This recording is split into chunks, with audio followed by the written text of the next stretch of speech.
welcome back to our Top 20 show. The theme is sci-fi. This is from FTL.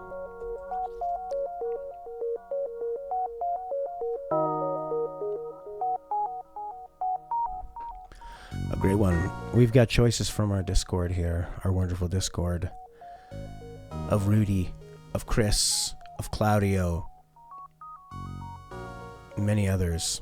All right, let's move into our next official pick. That was just something I wanted to play off the top.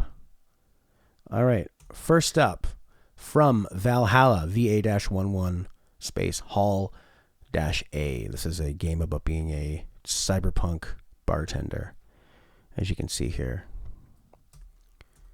cyberpunk bartender action. All right, this song is called Every Day is a Night. It's composed by Garoad, Garoad, and it was chosen by Rudi. Thanks, Rudi. Let's do it. Holy fuck! Sorry for the noise.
Cool.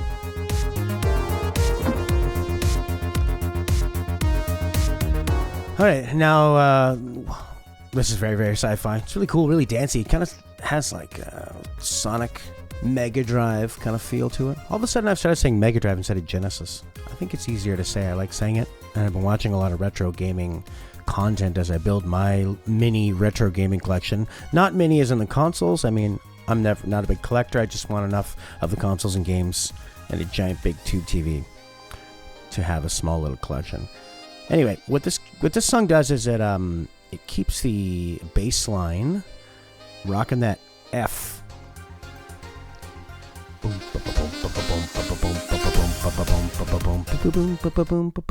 So it's got that constant F going, and then which it allows it to do these other chords all around it. Which, if you just played that chord progression on its own without the bass line, it would sound really off-putting. It would sound really like mysterious, weird, floaty. But when you have that constant F bass, you have this. You always know where you are. You feel very content. The bass lets you know that no matter what else is going on, and also the melodies are very like. There's a lot of like of that major key in the F for the melody, I believe.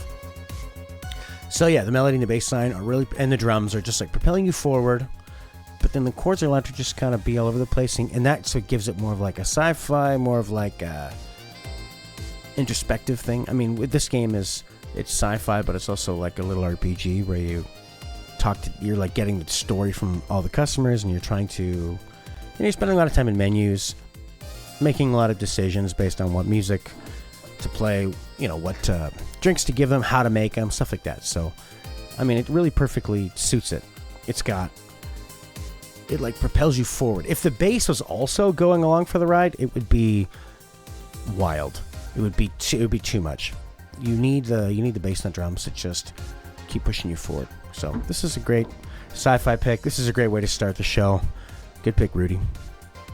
Next up, from Ratchet, Deadlocked. This is the Marauder Tournament Advanced Qualifier track, composed by David Bergeaud.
Cool.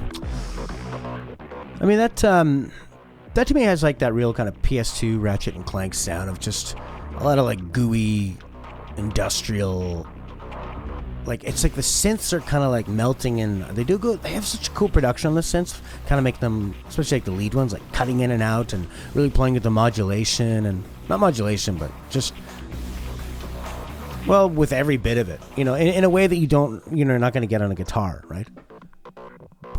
You can have those like sweeping filters, kind of wow. I love that like halftime drum thing with a bit of delay on them. It's a pretty simple riff, and it's mostly just like a really kind of bluesy thing. It's just like a.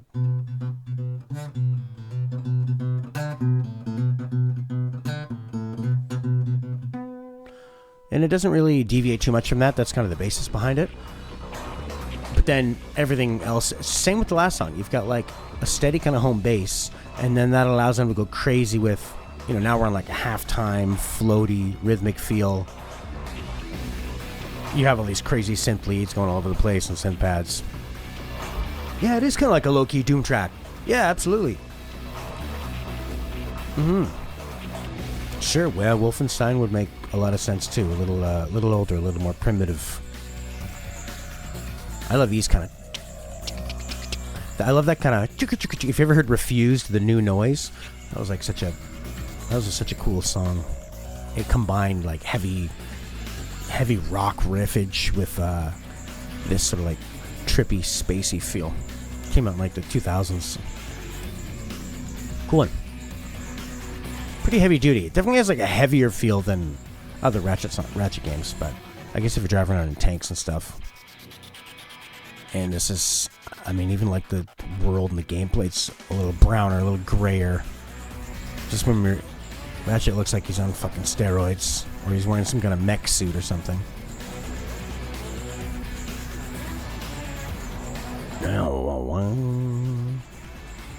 Really cool. Can you hear me okay over the music? It's fucking crazy. Let's get... I couldn't find anyone that was in 4x3. I guess people are all playing the remaster, or this was... Was this a PS3 game? We must know. Alright, so it was a PS2 game. Late PS2. But this looks like the PS3 version because it's like widescreen. Alright, let's move on to our next challenger. Which is going to be, because I just spoiled it by putting it up, Axiom Verge, baby. So Axiom Verge, Otherworld, composed by Thomas Happ and chosen by Claudio.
Interesting. I mean, looking at the gameplay, I haven't seen much of the gameplay other than just kind of, knowing what it was and probably seeing the that more often. The cover looks so good. When you actually see it close up, it's funny. It looks like way more kind of like lo-fi to me. To me, it really looks like a handheld game. A lot of the indie games will go for that Super Nintendo, NES feels, Sega Genesis. Let's say 16-bit, shall we? Or even like 32-bit 2D. The way how good Symphony of the Night looks, and when you're making something in modern times, that's really what you're gonna make. There's something about it's made by one guy. Yeah. It the little all those blocks. Doesn't it really look like an early PC game? It looks like Commander Keen. Just the way he moves and jumps and stuff. Interesting. It actually looks quite a lot different in gameplay than I thought it would. From just sort of seeing screenshots and everything. It's an impressive game. I've heard a lot of great things. And like me and Chris were saying, I'm pretty sure I own it on multiple consoles and I've never played it just because it goes on sale. Sometimes it's so intimidating to play a new game. It's like, I gotta learn everything, and especially a game like this. You need to set aside an amount of time to play this game where you're not gonna stop and get interrupted and then be like, oh, where the hell do I need to go? What do I need to get? That's like me with Hyper Light Drifter. I want to play Hyper Light Drifter so bad, and I can just never have enough sustained time where I'm into it. Oh, cool! Look at the way it zooms out. Wow. That's wild. Maybe, I guess when it's all zoomed in, that's where it has that handheld look. This is really neat. What a cool, you know, what a, like, simple thing to do that really, really gives it a fresh gameplay design. Being able to scale in and out like that. Yeah. Sometimes that's all I need is to launch Hyperlight and just listen to the music and the atmosphere. It's so cool. What a neat looking game. I'd say, like, the visuals for that monster are so good, and the overall look of it. I would say the character model, especially when it's zoomed in, could use a bit more. But it's still great. Anyway, this is a music show. And, you know, it's got that... I like the delay on the kick drum. Sparse rhythm. You know, synthy, 80s. Those kind of synth pads. Kind of flaring up, starting low and flaring up and down. It's a great track, and it fits the game really well. I was just so taken by the by seeing the game that I was that's really all I could talk about. It's a very fitting track. It's very big sounding. It's not as like uncomfortable as Metroid music. It's more like it's touching on all those hallmarks, but the scale and melody is much more positive, and it doesn't sound like it doesn't sound claustrophobic, you know? It's like pretty happy. It sounds like somebody who's like, I love Metroid, and I'm making a Metroid-like game. Here's the music. It's really nice. It's nice. Which I wouldn't say about a Metroid track. Yeah, Metroid sounds like this music is of another world. Let's see. Metroid. I mean, even just like the Metroid on the NES.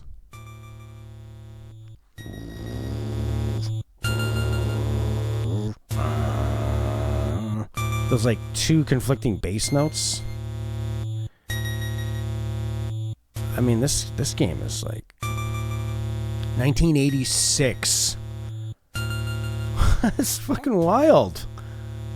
Oh my god. And then it actually does turn into a more like heroic theme right after that. Yeah, this is like more of a Zelda feel in space.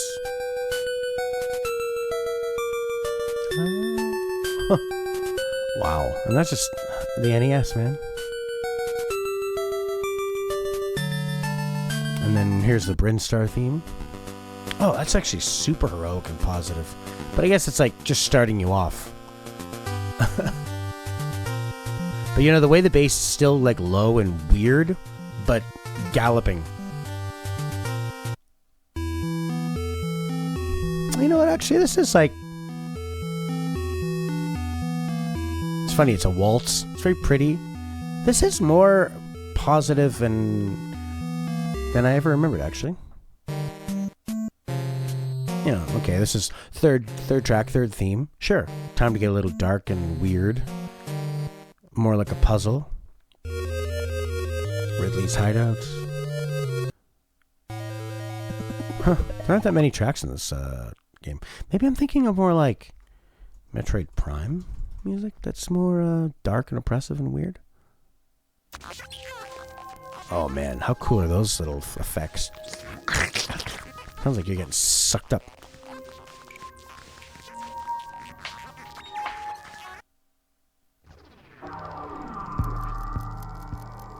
Yeah, this was a little more dark, claustrophobic. But you know, the difference was like in Metroid Prime, you were in the mask, right? It was more intimate. You were exploring this place with your own eyes. Alone, not able to see behind you. And let's check out Super Metroid.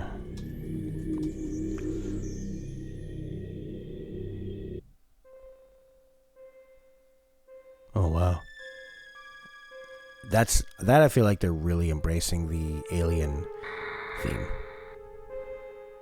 and horror theme, going for more of a cinematic. Wow.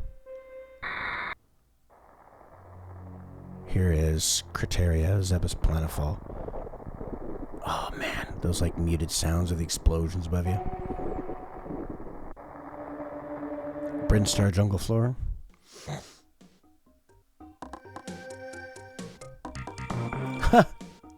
Almost sounds like Donkey Kong Country.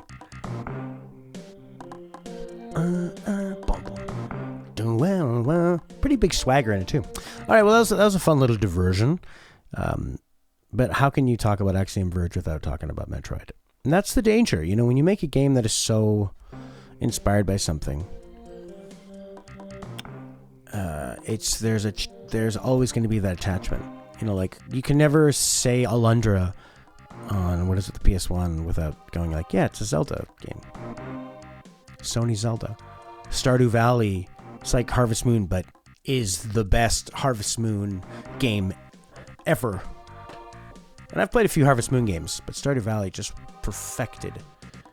You played Alundra last year? Cool.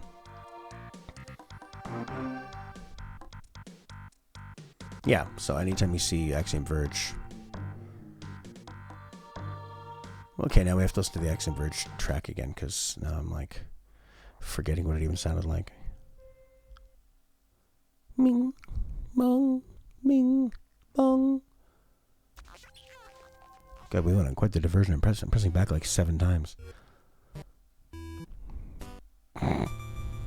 4 tracks from original Metroid. There we go. Otherworld. Axiom Verge.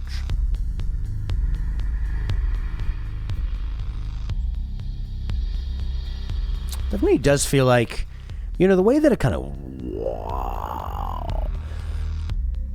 I think that's a really cool way to denote the gameplay thing, or the way that it scales in and out.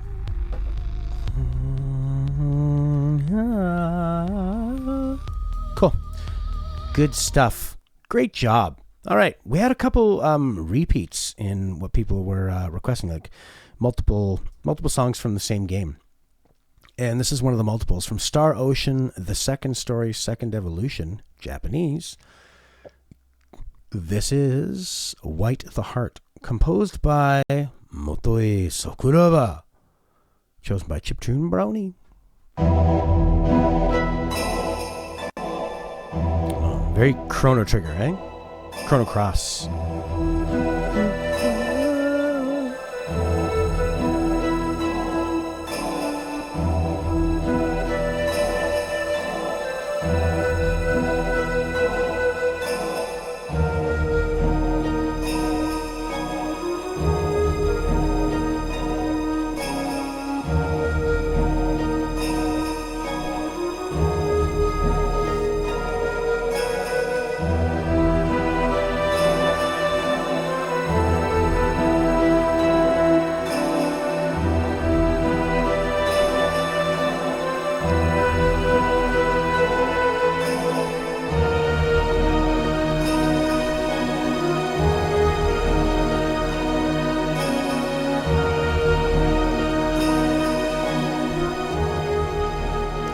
Yeah, I would say...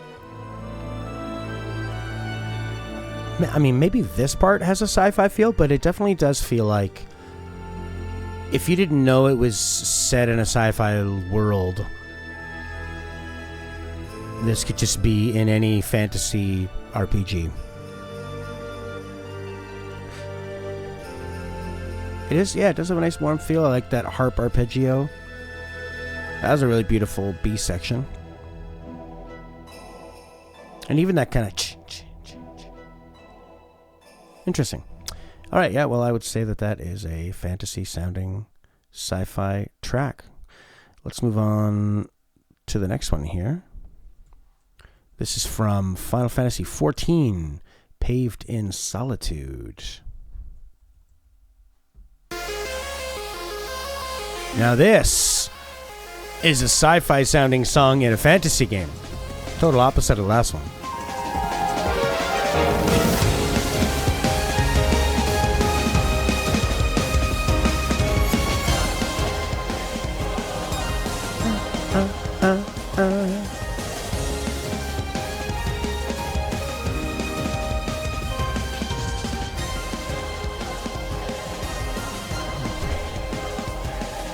True. True. It's just like the intro is very sci-fi in this part here, too.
Man, it's like, what an amazing story that Final Fantasy XIV really struggled.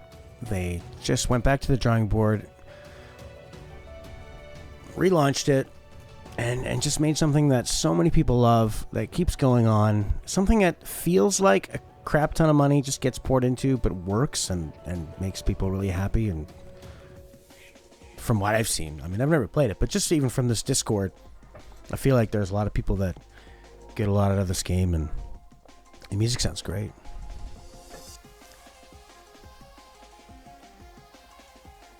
I mean, it's this song. It's just like a lot. It is. You just hear so many different facets of the different Final Fantasy games in it, which I think, you know, for something like this that is Final Fantasy XIV. So you've got so much Final Fantasy before it. You're taking it online.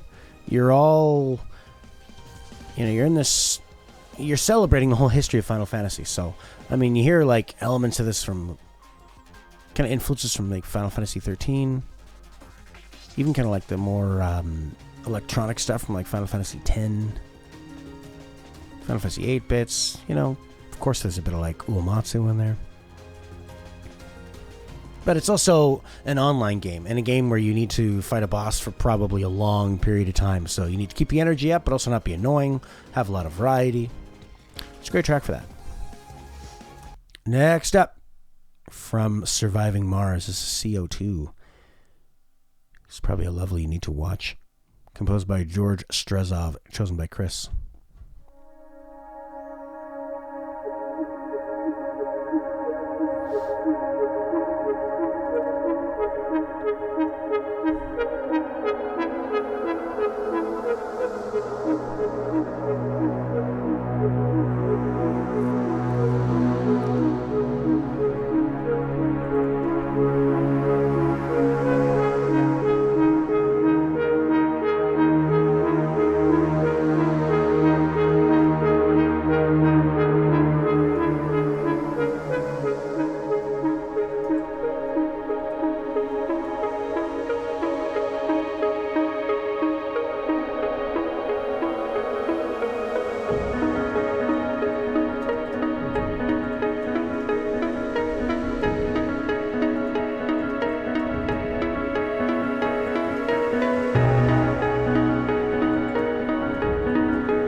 I've just left the artwork on the screen because I think the artwork conveys this track a lot better than the gameplay. You know, in the end, the gameplay's like, you know, it's like a sim with kind of colorful graphics, colorful, friendly, cartoony graphics. Whereas, you know, I see this cover, like, wow, that's a guy in the shadows, and he sees something. Is he building those things? Is he? Or did these exist before him? Who knows? The mystery of this cover is so beautiful.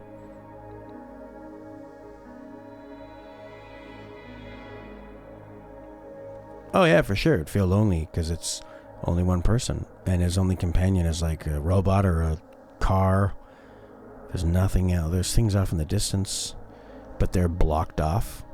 Who knows if he can even access them? He's in shadow. That's in light.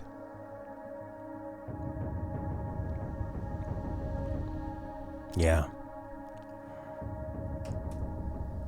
And then this is, you know, it's a sim game, so you're going to have a lot of information on the screen. But it is done in like a very kind of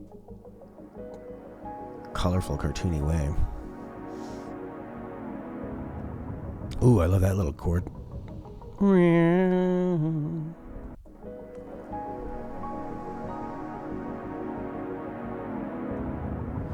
It's like, it's where you play the chord, and then to change a chord, you just change the whole pitch of the chord. It's like the Beatles did that in Strawberry Fields.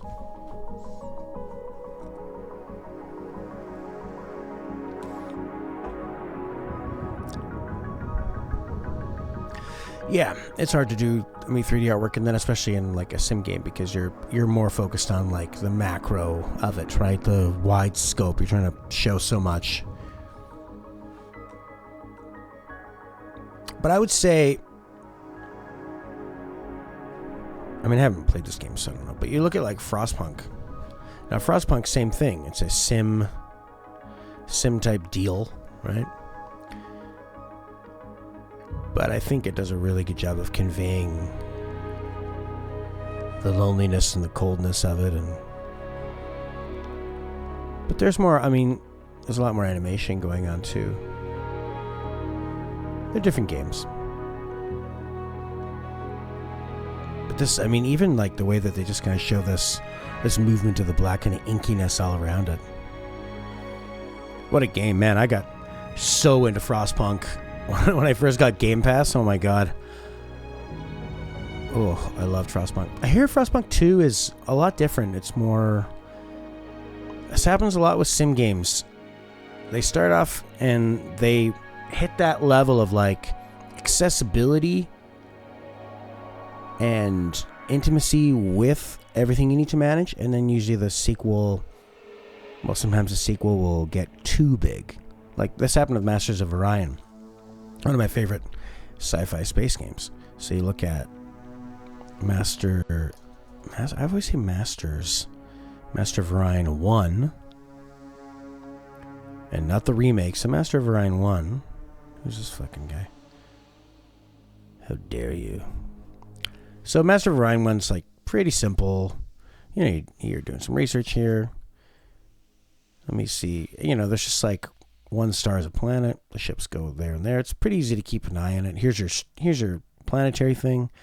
Just like little arrows. You increase your industry here with this arrow, and it'll take away from something else. Now you look at like Master of Orion 2. Master of Orion 2 has added a lot and was really immersive. Great atmosphere and environments. But then here, this is where this game gets fucked, because you need to build so many things, and then as you are expanding all the stuff in your tech, so many things. It becomes like every time you get a new planet, you're like, oh my god, I have to build 50 fucking new things for it. And each one of these stars has like 5 planets. But I will say, you want to talk about great sci-fi music? Master of Orion 2, the OST, baby. Incredible soundtrack. Incredible sci-fi soundtrack. 1996 this game came out. But I would prefer to play the first Master of Orion. It's just, once when you have like 40 star systems under your control, you need it to be a little simpler. Oh yeah. Frostpunk in the winter.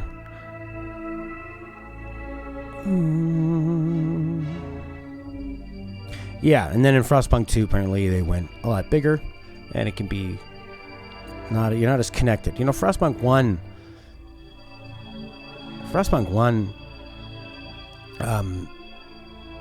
it really, you felt like you knew all the people there, and like when problems happened, if you had to sacrifice one or two people, it really felt like a serious deal.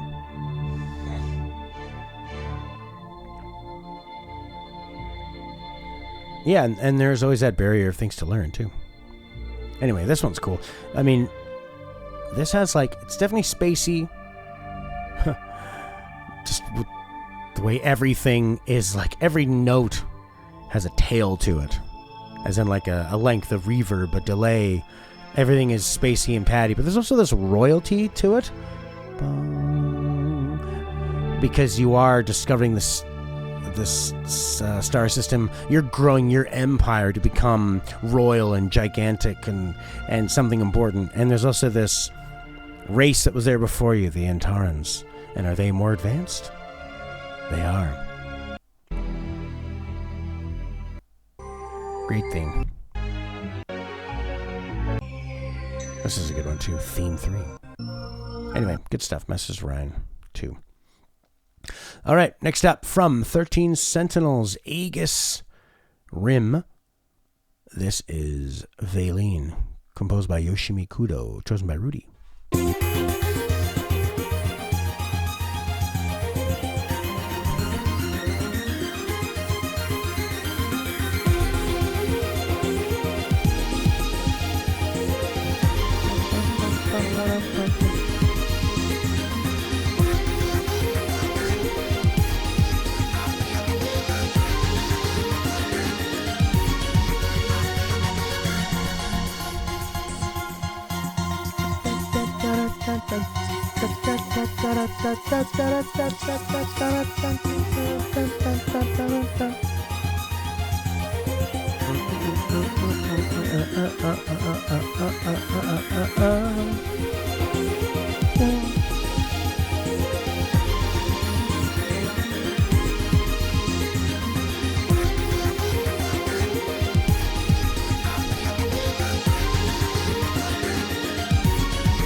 It does have a medical theme to it. I think when you think of especially this part here too, it kind of sounds like the beeps of the machines, of the heart monitors, or maybe like a beep a doctor is kind of getting. It's like a sterile, kind of clean setting. And then when you put in this, chest compressions, 40 cc's, pump the body. Yeah, it's like an Ace Attorney game, but in a doctor's, surgeon's hospital. Ooh.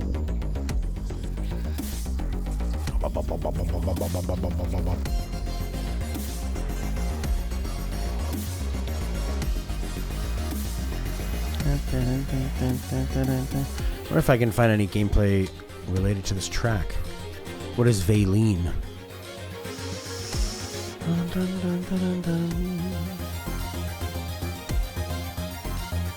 These play in the robot strategy battles. Okay, so something more like this. Oh.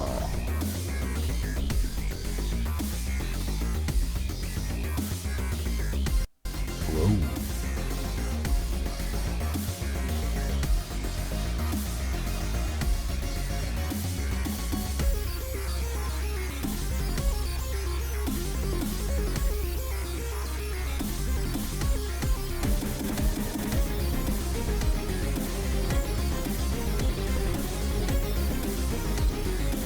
I love the interface for it.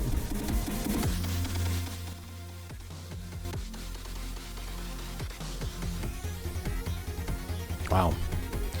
Alright, well, this track really goes on. Kind of like I've been doing with all of our previous explanations of tracks. Going on, getting sidetracked.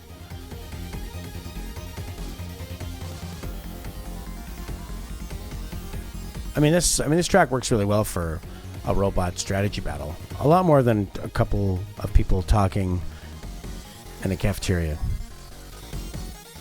I love all the synth stuff. I love the way there's a lot of like stopping and starting and different instruments kind of coming in and cutting each other off. Really does would work really well for like managing so many different robots in a strategy battle.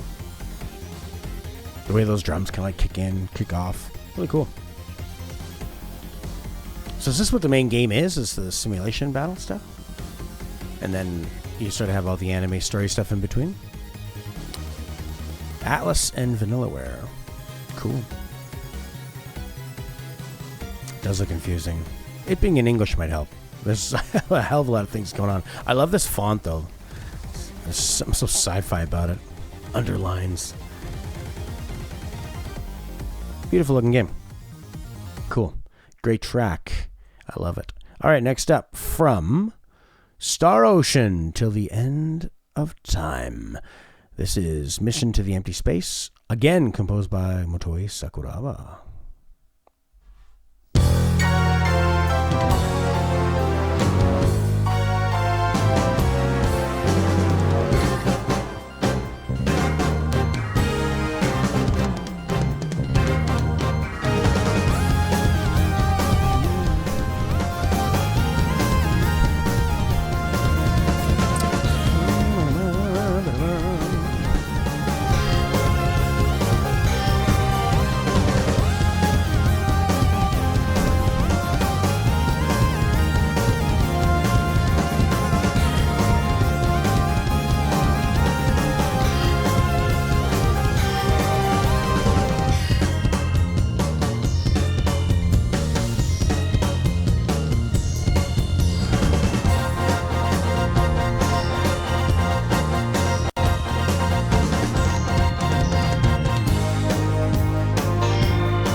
Very, very proggy track, and really does have that live band feel too, where it's just like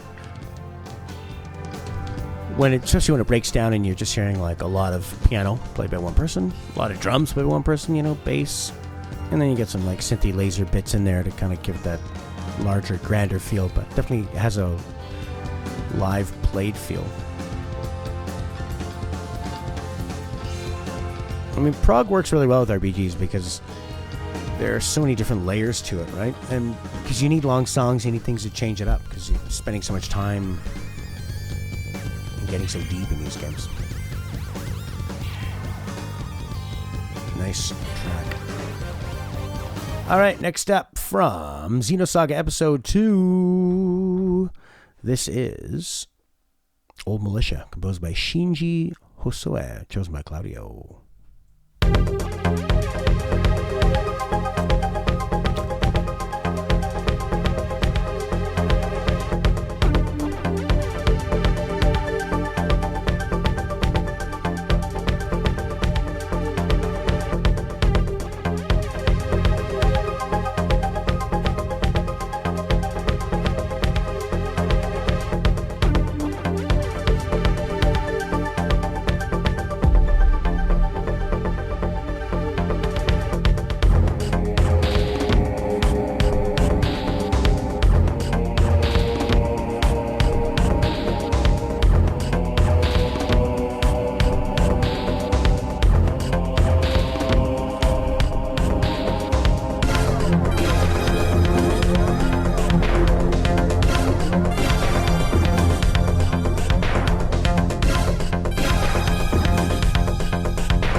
You know, this is similar to one of the first tracks we listened to in the Valhalla one, where you've got something that is there laying down that groundwork, and then it allows everything else to go around it a little crazier, a little weirder, a little off the beaten path, go in a lot of different directions. Yeah, the drums, I love that. I mean, that synth foundation is so cool. It's like a really hard bass. Very keyboardish. Just like blades, you know? Blades of bass. And then allowing everything else to be a pad around it. Nice long notes. Yeah, definitely has like a sci-fi, spacey, alien, almost like an archaeological dig or something. Like you're uncovering something sinister and new, and it's pretty cool. All right, now we're going to listen to something quite a lot different. This is from Space Quest 6. That's right, The Spinal Frontier. Do you get it? Of course you do. This is Turbo Shaft, composed by Neil Grandstaff, chosen by Chiptune Brony. Alright, now again, Chiptune Brony, I will say the last track you had on here was a very fantasy-sounding track in a sci-fi game. This is a very loungy-sounding track. I've only heard 5 seconds, mind you. And the game is Space Quest. Let's see if this gets any more sci-fi-ish.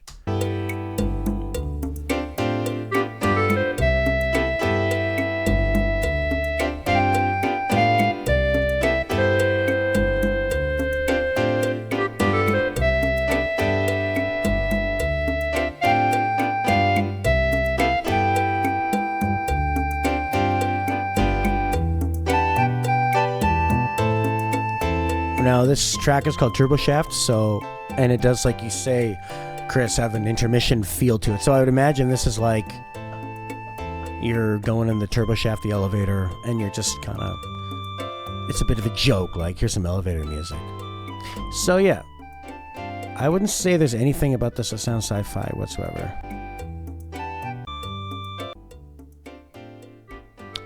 No, that sounds like 1960s, 70s lounge jazz music. With, there is kind of, it is all played on like synths and stuff, but that's supposed to be a flute, I guess, or like a clarinet or something. All right, yeah, I would not say that is sci-fi music at all. All right, let's see if the next one can do a little better. This next one is from Time Splitters, which we actually had, I think, at least 2 choices came from Time Splitters. This is Chemical Plant, composed by Graham Norgate, chosen by Xemnas.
Yeah, I would say again, this is not a sci-fi sounding track. This is a spy sounding track. This is like again, like another 70s spy, Ocean's 11, James Bondish. There's really nothing sci-fi-ish in this. Maybe in the beginning? No. No. Not a sci-fi sounding track. Sorry, Xemnas. From a sci-fi looking game, though. Yeah, the opening bit was. All right, let's see if we can have a... Let's see if... Who chose the track from Deep Rock Galactic? They didn't put their name. So we'll find out. We'll see if it is more sci-fi. All right, this is Run from Deep Rock Galactic. A sci-fi game, yes. Composed by Alf Ager B.A. That's also an E.K. Larson.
Wow. Just breathe with me. Just breathe with me.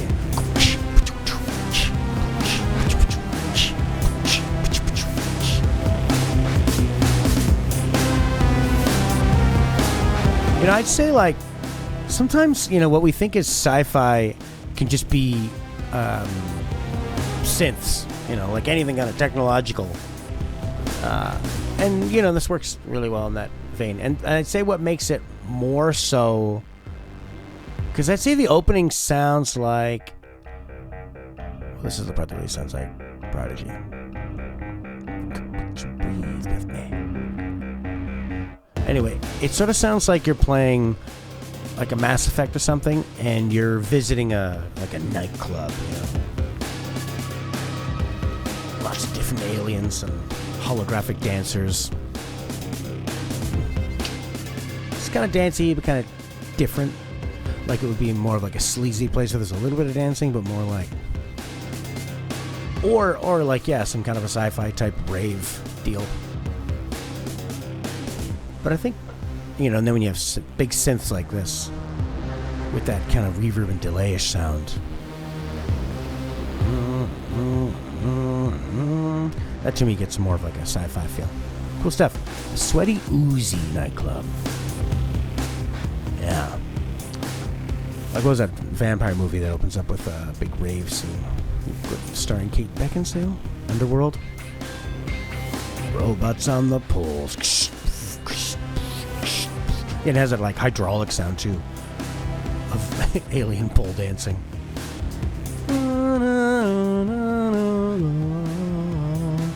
That's a nice one.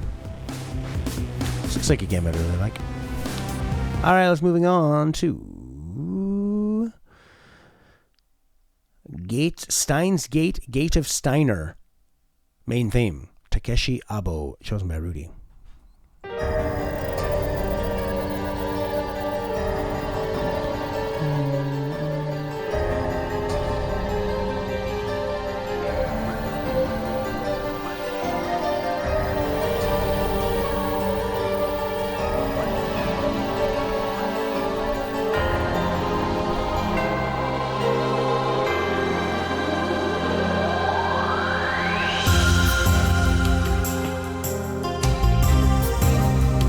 Yeah, I'd say with the synth sounds, this has like an 80s, 90s anime sci-fi feel to it. A lot of synths, a lot of like breathiness in the synth stuff. A lot of like, tingly, crystally sort of sounds to it. Yeah, little Militian sci-fi.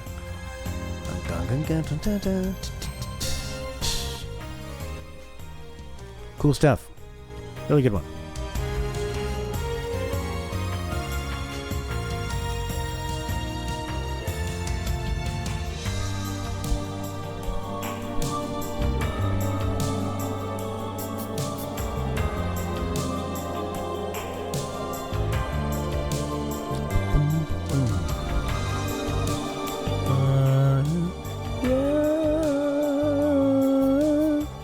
Really nice.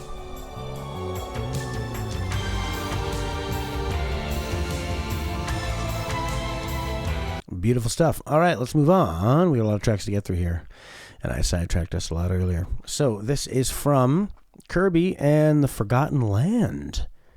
This is Two Planets Approach the Roche Limit, composed by Hirokazu Ando.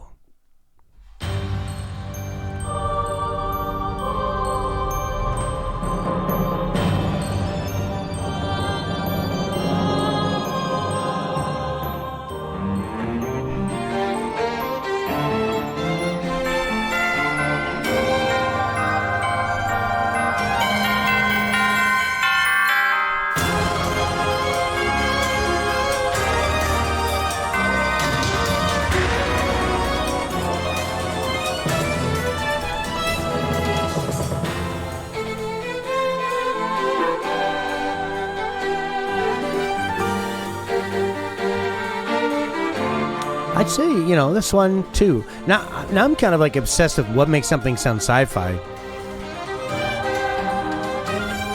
I'd say there is a definite like modern futuristic feel to the way the violins are played, the way the piano's played, the choir too. It's sort of like it can be instrument choice. It can be. It has like a glossy, futuristic sound to it.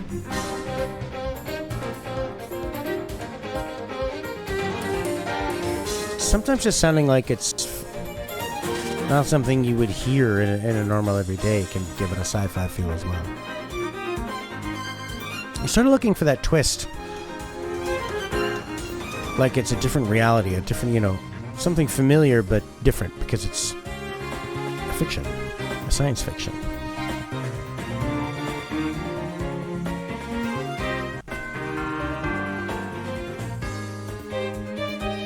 Yeah, I would say it's definitely sci-fi, and it does it with some traditional instruments too.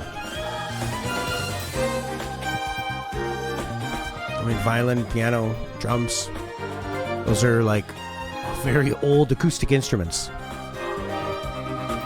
Choir, even. But it does have I don't know, it's like, I guess it's the progginess of it. Proggy can make things sound science fiction-ish, for sure. When you think of like all the prog rock from like the 70s and stuff, they tended to either dwell on like fantasy or sci-fi elements too, right? But sometimes it's just like the introspection or the idea of like something else, something beyond us. Can you picture a sleek, futuristic spacecraft? Yeah, there you go. Sci-fi. Definitely very sleek and futuristic. Good call, Chris.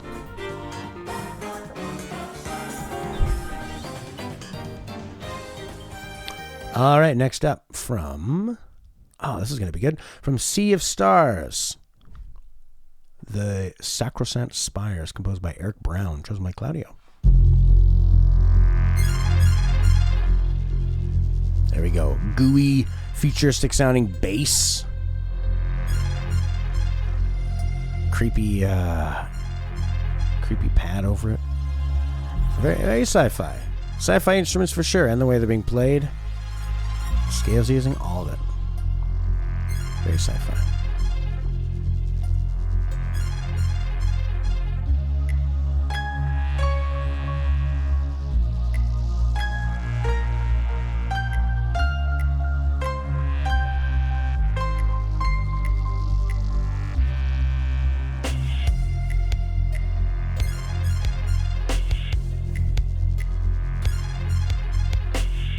You know, and like a disjointed drum beat as well.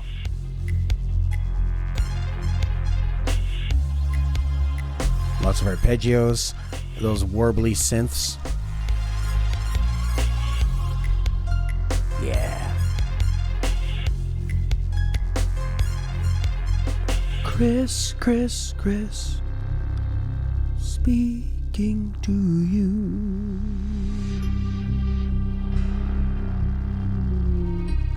Holy moly, look at that. A wolf call? Sure.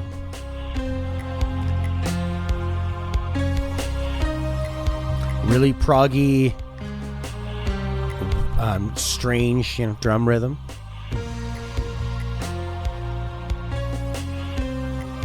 Well, it's actually just a bolero, but it's done in a way that feels very sci-fi-ish. A melody for a lunar surface. A synth for a spatial tomorrow. Wow. Excellent sci-fi pick, Claudio.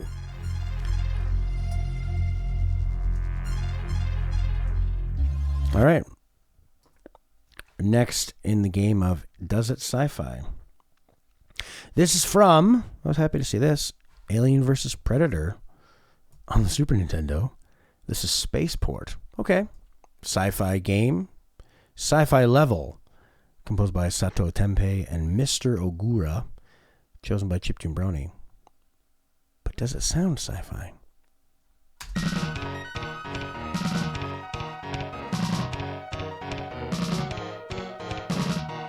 I'd say, like, yeah, the twinkly winkly synthes, the way everything, the way all the instruments just sound like alien versions. Man, I'll tell you, this game, Alien vs. Predator in the arcade, was one of my all-time favorites. God, I loved it. It was a Capcom beat 'em up. It was a Capcom beat 'em up. You could choose from 2 different Predators. All the combos looked like, when you're standing there hammering the attack button, the combos look great. You just beat the shit out of a ton of aliens. And there were 2 different humans as well. And everybody had a gun.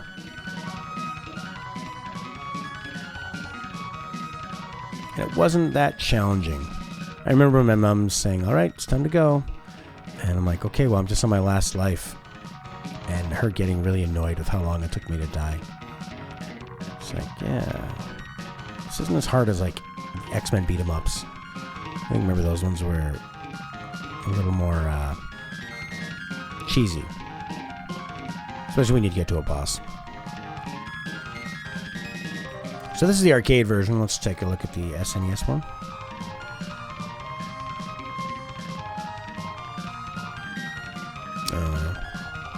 Completely different. Stage clear.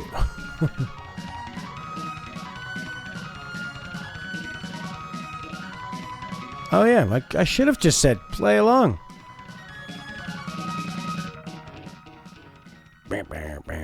Very sci-fi. Good job, Chiptune Brony. All right, our next one is also from Time Splitters. What the hey? Composed by Graham Norgate. This is Spaceways. Very sci-fi.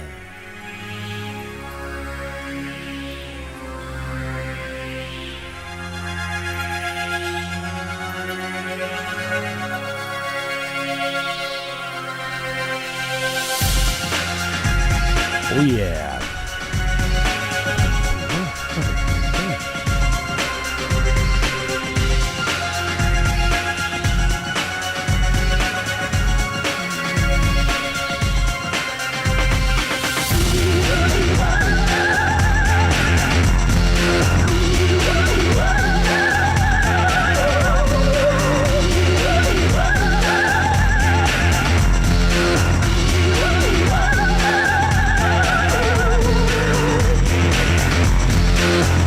say this one is like a very retro, like 1950s sort of sci-fi with that like wobbly, female vocally theremin kind of sound. Nice gooey synthy bass, big industrial drums, compressed and reverbed. Oh, now those are some sci-fi chords.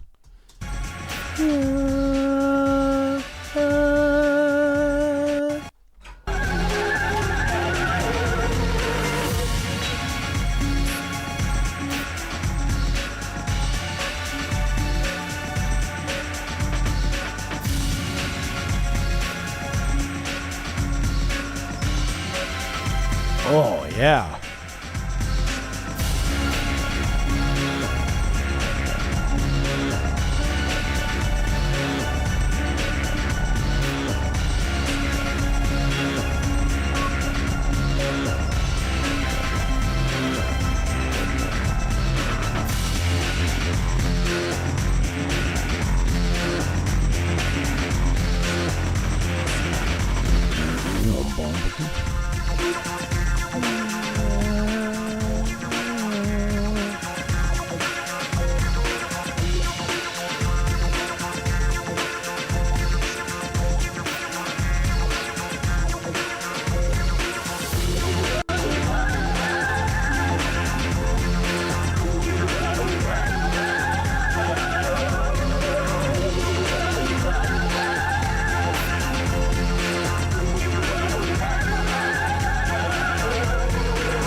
I see what really makes it sound super sci-fi is when you have that major chord to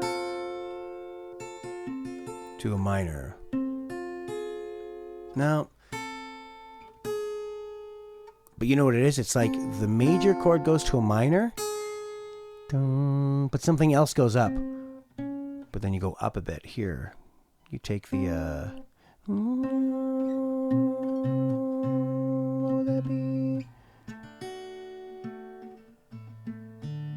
so you take the fifth and you raise up the fifth to this weird feeling.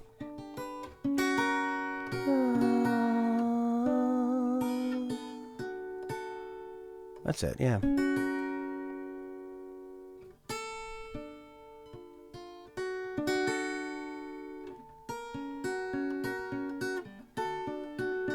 That sounds very sci-fi.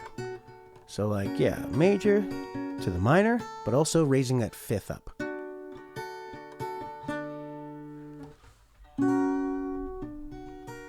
Because if you just did the major and then raise the fifth, it's weird. It's like that tension is going up, you need something else to kind of go down and give into it. Very, very sci-fi. Yeah, it's like an exploration. It's a wonder. What could happen next? Oh. All right, we got another track from friggin' Star Ocean. I think we had a Star Ocean one before. This is Star Ocean, The Last Hope, Cosmic Voyagers. Another one by Motoi Sakuraba. Very, very spacey.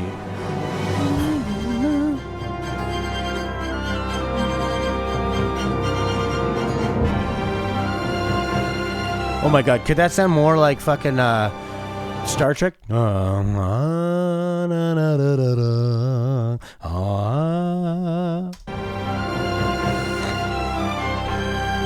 god. I mean, that's... Okay. Alright. It's an homage. We'll call it an homage. An intentional lifting of the melody.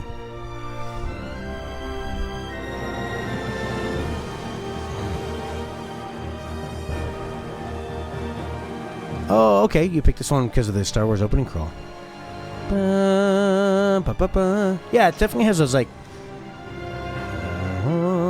giant, big, heroic leaps.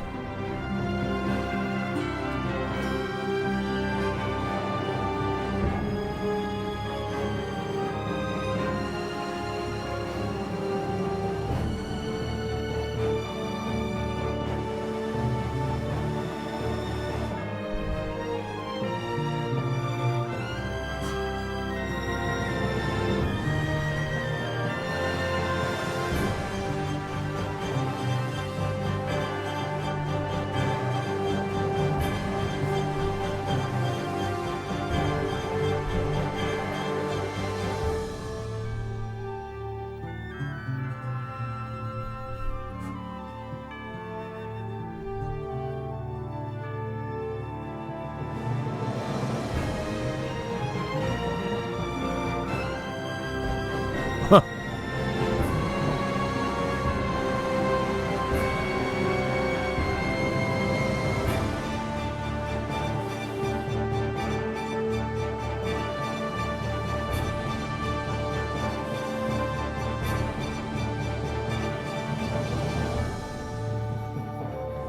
Wow. Now, this is like very, very, very sci-fi. I mean, also because it's taken from like Star Trek, but that part, that too. Like, what was that little chord thingy there?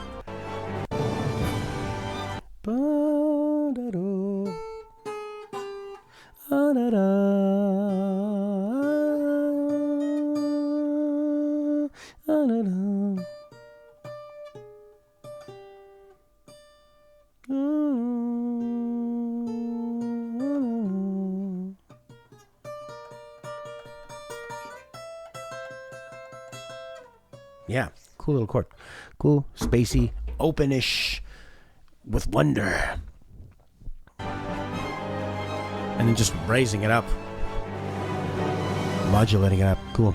I mean, that's like... It's hilarious. With a kid of your own, what will you do next? In a faraway, small Canadian city. When winter comes, what will you do for fun? Will you ski? Will he overcome his fear of riding on the chairlift up the mountain? We shall see.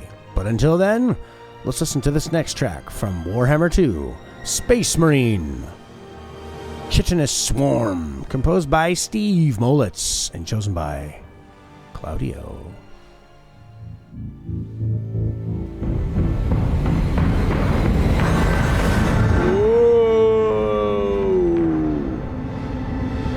All right, we're on our big roll of sci-fi and horror, too.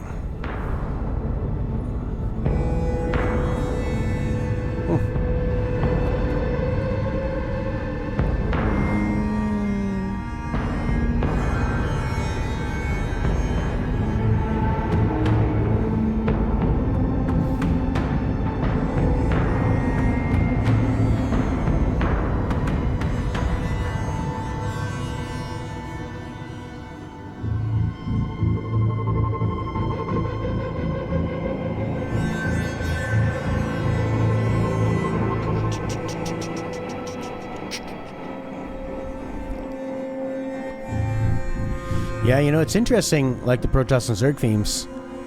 I'm sure I've mentioned this before, but when Blizzard wanted to make the first StarCraft, they approached Warhammer 40k, Games Workshop, and they're like, hey, can we just make a game with Space Marines and this, what do they call them? See, it's so funny, I can remember the name of the Zerg, but Tyrannid, that's what they're called. Tyrannid and the Eldar, which are like the space elves. And Warhammer turned them down, and easily one of the worst business decisions. I mean, you never know how big something's going to be, but there are a few games bigger than StarCraft. And they just made their own version. Because Marines in space, aliens you took from the Alien movie, and the Eldar are like, or the Protoss. That's kind of like a more original idea, but they really could have, not like they're not doing well, but it would have been pretty neat. But this also allowed them to kind of do their own thing too. You know, StarCraft come up with their own storyline, their own lore. I mean, maybe we wouldn't have got the whole storyline of what's her name? Who was that hot girl that became a Tyrannid? Not a Tyrannid, a Zerg lady. In the first StarCraft, Brood War.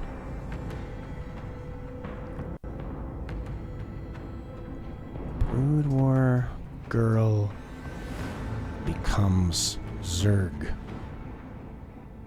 Kerrigan, that was her name. Good old Kerrigan. So, you know, I mean, if they were with you know, Games Workshop, they'd probably be, because they have so much lore for all their stuff, so much. There were a lot of books and all the gameplay stuff. Always, all the sort of like the game books and stuff have a ton of great lore in them. So, yeah, maybe you wouldn't have got that. Kerrigan, see, StarCraft 1, not 2, 1.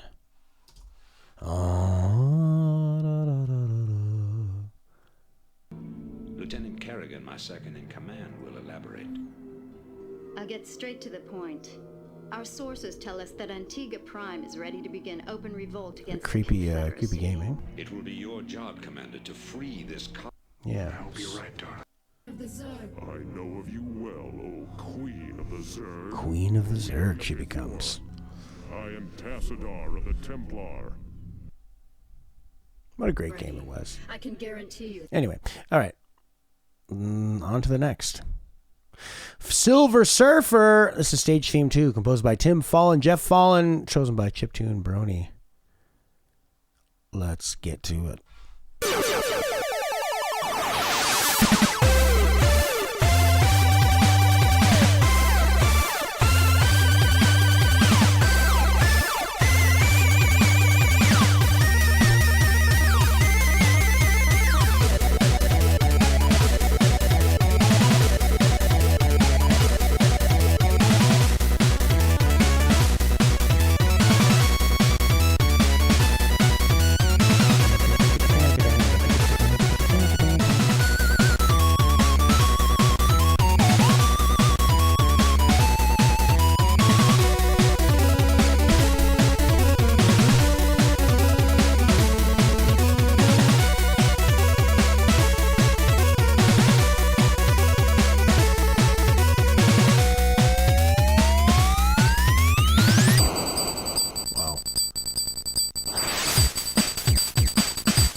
I think they do this trick. There's a lot of tricks these guys did. I mean, the greatest NES programmers of all time.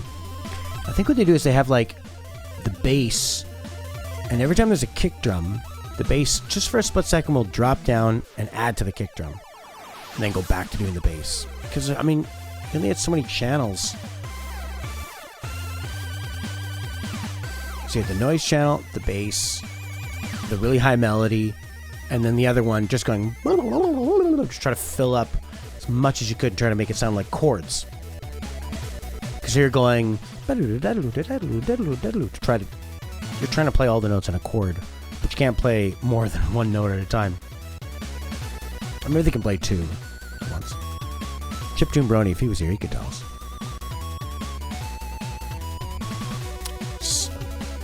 It's really, really, really amazing. Wow.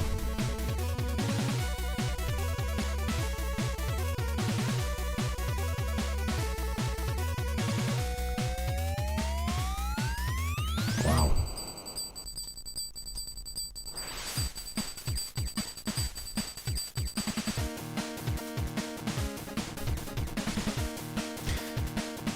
And just for this game, too, the game doesn't really look like anything special. I mean, I think when I had kind of delved deep into reading about these guys, it seems like they always wanted to do something other than video game music, and they were so good at it.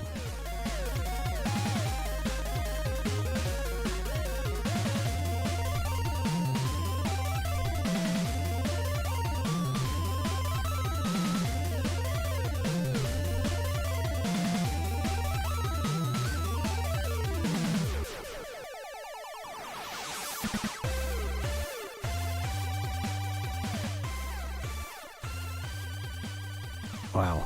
And he has such a, I mean, other than like the tricks of it that make it sound huge, the composition of it too.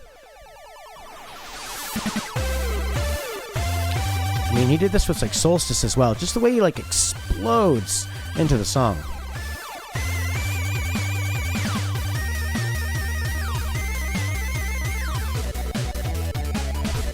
Wow. So,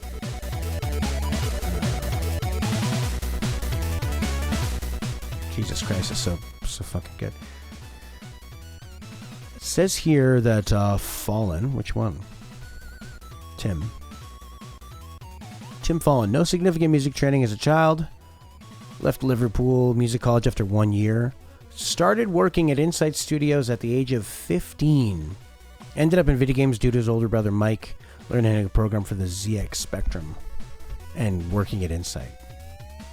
Good God.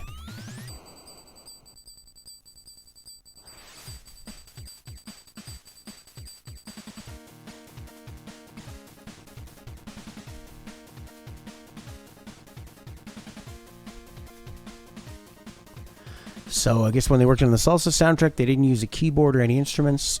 They composed while thinking along the lines of a computer, not a keyboard. Fallen felt programming only instead of playing on an instrument allowed you to work with a more open mind. That's such a cool thing about like technology, and when people embrace the limits of technology and how that can just, you know, work with what you have. Not trying to just like take something you made on a piano and then be limited by what an NES can do. It's wild. I was kind of hoping for some more interesting tidbits on on the tricks they're doing for it, but it's incredible. We'll get Chiptune Brony to tell us sometime. All right, there were a couple other honorable mentions we wanted to get to. There's nothing better than that. That was sort of like our top 21. Here is Synthetic Timeline, Planet Side 2, composed by Jeff Broadbent.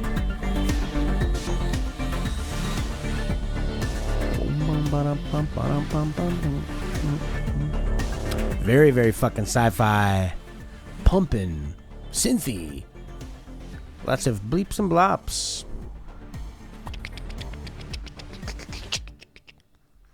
You know, I'd say I had a good sci-fi soundtrack too. Is the original Deus Ex. That is a short one.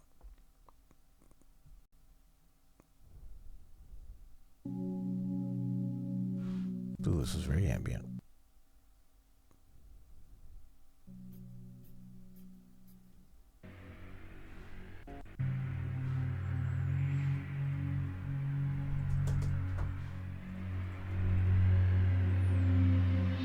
Yeah, synthy, swirly, lots of pads. Changing a note's pitch, not by like hitting another key, but like taking the pitch. Very sci-fi-ish. Excellent soundtrack. Oh man, the first Deus Ex is so good. Obviously. But it's still good. And also like just that opening level. I don't know if the rest of the game ever reaches the heights of the opening level. The opening level was so big and it was such a cool introduction to the world of like being on, let's see, what is it called? Liberty Island, right? Liberty Island level.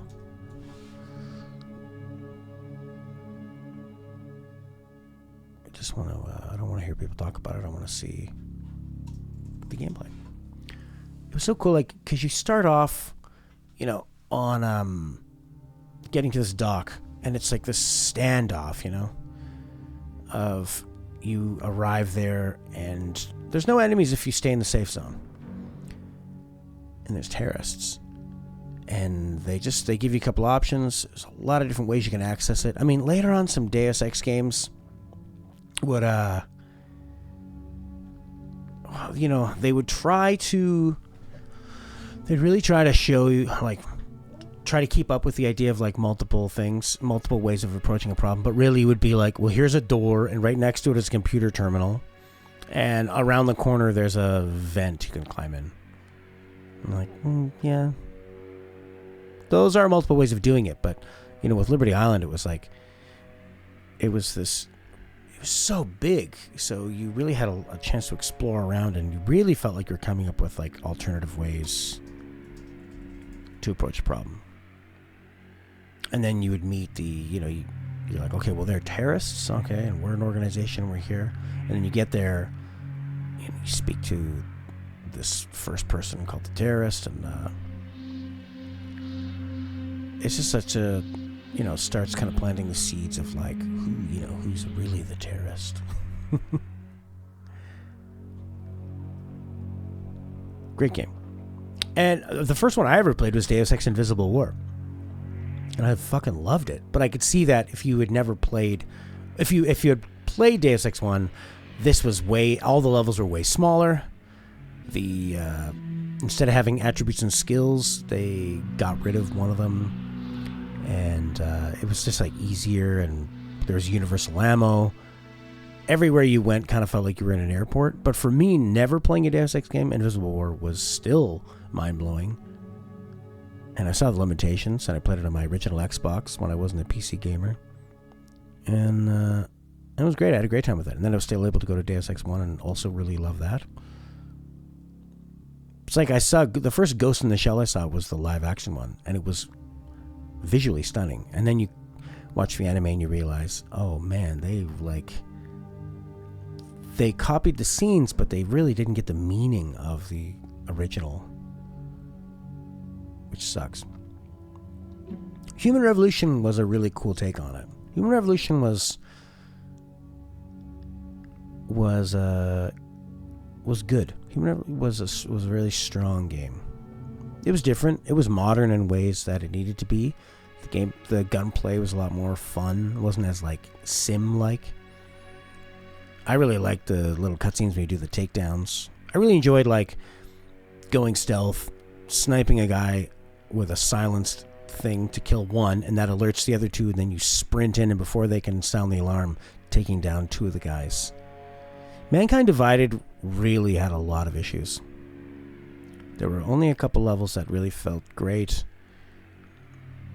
Actually, I'd say the levels in Mankind Divided were good, but like the story and stuff really felt like it was rushed, and there were like significant issues where you're playing and the characters are mentioning things that haven't happened yet, and then you do those things and then the characters mention it like you haven't done them yet. So there were some serious problems with Mankind Divided. And then I think they just canceled I don't know who it was. Whoever was working on the most recent Deus Ex game, it just got canceled. So it's too bad. But yeah, I would say, I mean, if you haven't played any of them, I was happy that I started with Invisible War. It'd probably be pretty hard to go back to now. I mean, I played it when I just first got an Xbox, so it looked really stunning, you know.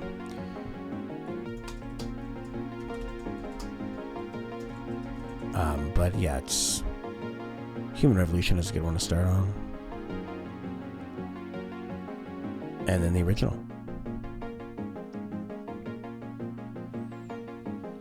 What I really liked about Invisible War was you would have these like 4 or 5 different factions that all had a different way they wanted you to finish the mission.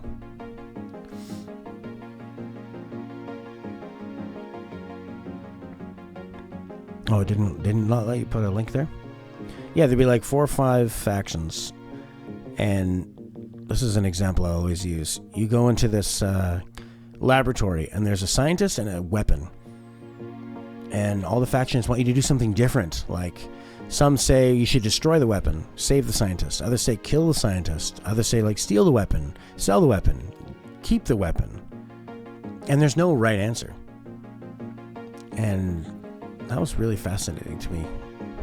And then, of course, like, with a lot of different games that try to be open-ended, in the end, there's only, like, so many endings you can have, and it can feel like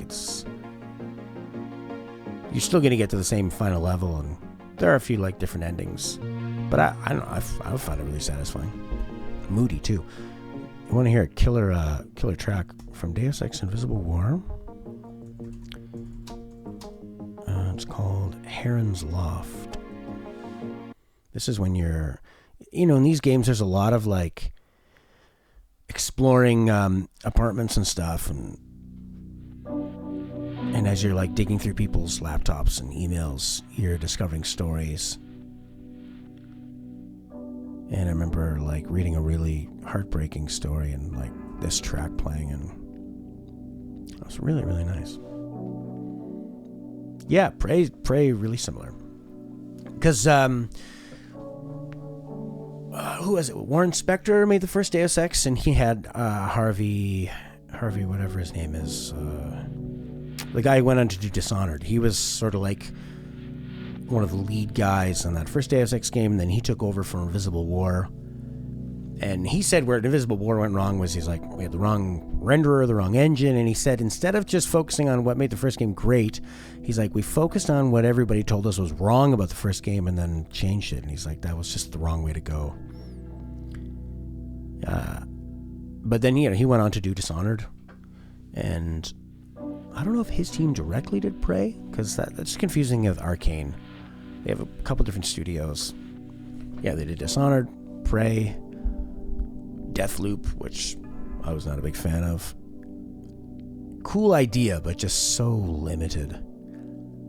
And then I think they put out Redfall, and that's it. I think they're fucking done because of Redfall. Harvey Smith, that's it. But that Prey game is pretty great in terms of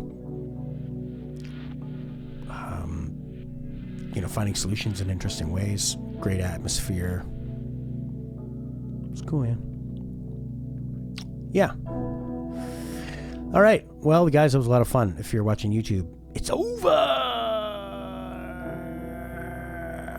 We'll see you. You can join the Discord link. We'll see you on the next one.